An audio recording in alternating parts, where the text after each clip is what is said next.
En 1811, les tactiques britanniques dans la guerre contre la France choquent les Américains.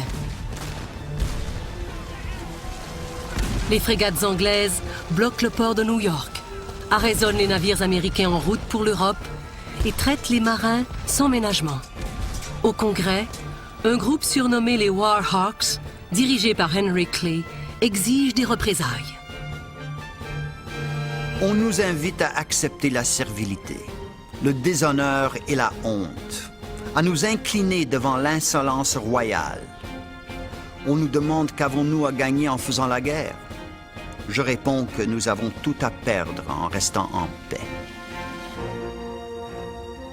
Les États-Unis ne peuvent pas attaquer directement la Grande-Bretagne, mais le Canada est vulnérable. Thomas Jefferson affirme que la conquête du Canada ne sera qu'une simple promenade militaire.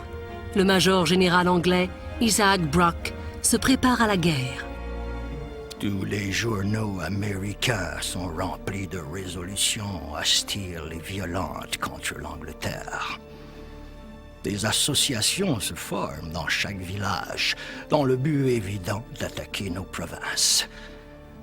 Je crois qu'il est temps pour chacun des loyaux sujets de la couronne de montrer son zèle au service de Sa Majesté.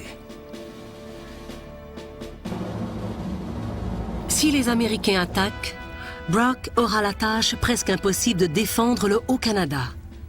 La province est surtout vulnérable à Niagara et au Détroit.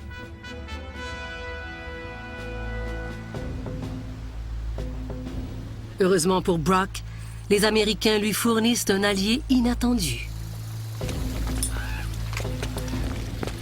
Le chef Shawnee Tecumseh n'aime pas les Britanniques, mais il méprise les Américains. À l'ouest, les colons américains ont déjà occupé des millions d'acres de terres indiennes. Ils ont tué le père et le frère de Tecumseh. Pour lui, l'heure de la vengeance a sonné.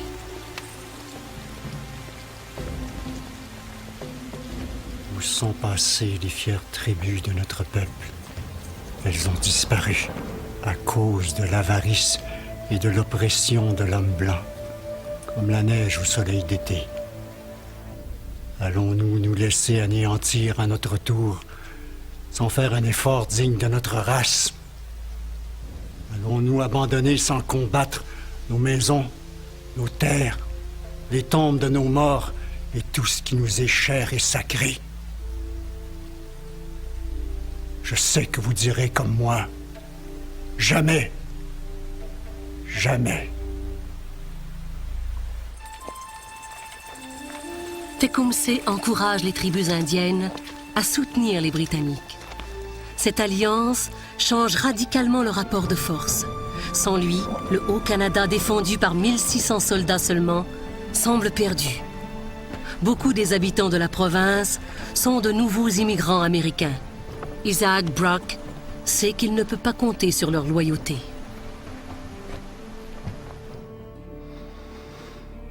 La situation est insoutenable. L'ennemi ne nous menace pas, mais le peuple nous est hostile. Croyez-moi, les gens d'ici sont dangereux. Ils sont persuadés que la province tombera inévitablement aux mains des Américains. La plupart ont perdu toute confiance en nous. Mais pour ma part, je parle fort et j'use de mon autorité.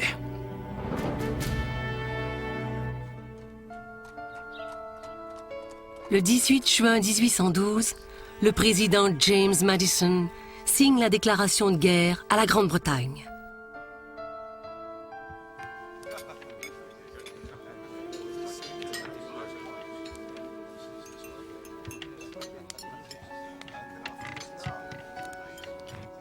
Le major général Brock n'en est pas informé immédiatement. Ce soir-là, les officiers du régiment de Fort George reçoivent des officiers américains venus de l'autre côté de la frontière. Le repas se passe comme si rien n'avait changé.